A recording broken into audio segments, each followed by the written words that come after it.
After many years of adventuring, the TV presenter Ray Mears has become a recognised authority on bushcraft and survival. He's also passionate about conservation. Tomorrow he'll be in Argyll to present a National Lottery Award to Danny Renton, the founder of a pioneering community-led native oyster and seagrass restoration project aimed at restoring lost biodiversity, capturing carbon and creating green jobs. Ahead of tomorrow's presentation, Ray spoke to us from the village of Adwain. Ray, you're in Argyll and Bute to present an award for the UK's first community-led oyster and seagrass restoration project. What is that exactly? I'm so excited, John. It's one of these amazing small projects which Scotland is so good at to rewild the shoreline.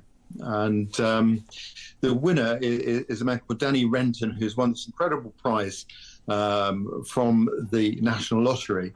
What he's doing is basically seeding the coast with seagrass to restore habitat, to create increase biodiversity, which has got so much potential to offer the restoration of the natural environment. It's fantastic. I'm really excited.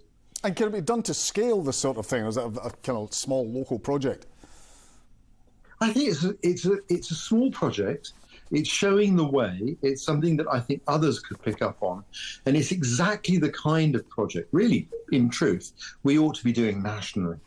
And is it something that is going to provide, potentially in the future, jobs? Is this an area of growth for employment?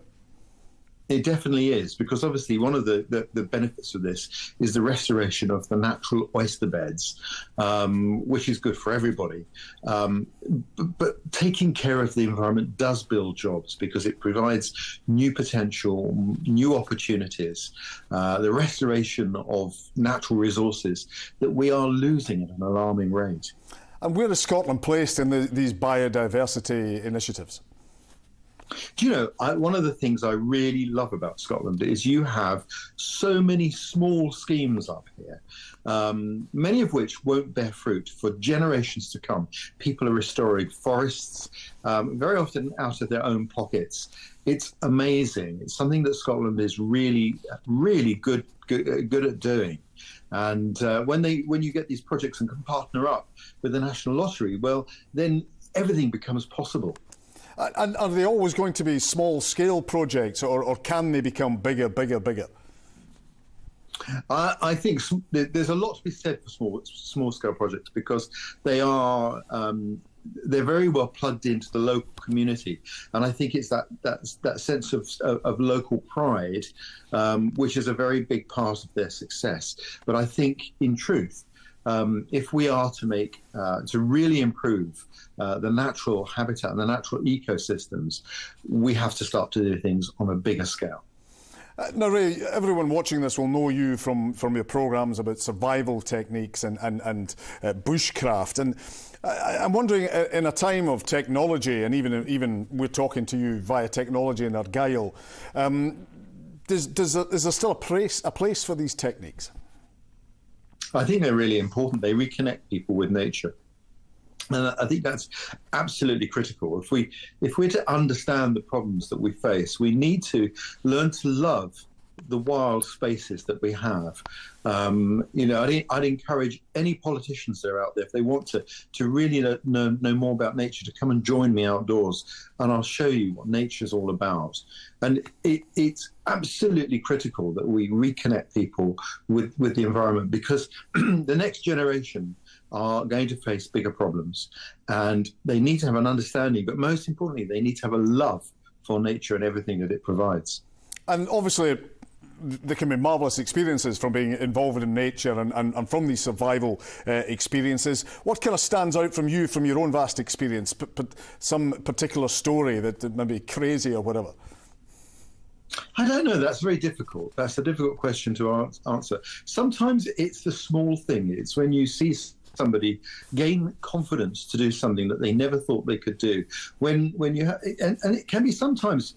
I've had people perhaps come canoeing with me who are 80 years old, and they're lacking confidence because of their age. And you say, yes, you can do this, and you show people the right way. And you get this everlasting smile comes on their face when they succeed at something that they've had a dream to do for a lifetime and just never gone out and had a go. And very briefly and finally, Ray, if somebody's sitting in their living room watching this just now and think, I wouldn't mind giving that a go, what would be a first step?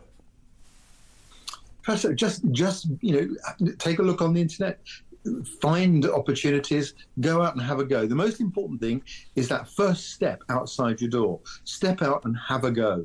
Don't be an armchair adventurer, be a real adventurer. Ray Mears, thanks for joining us in Scotland Tonight. Thank you, John.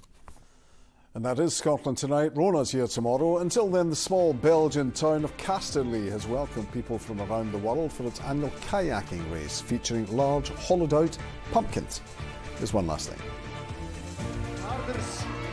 Every year we start a small pumpkin, and every year we make from the biggest pumpkin the seeds. We mix them together to make every year a bigger pumpkin. Till this year we have pumpkins for more than 1,000 kilos.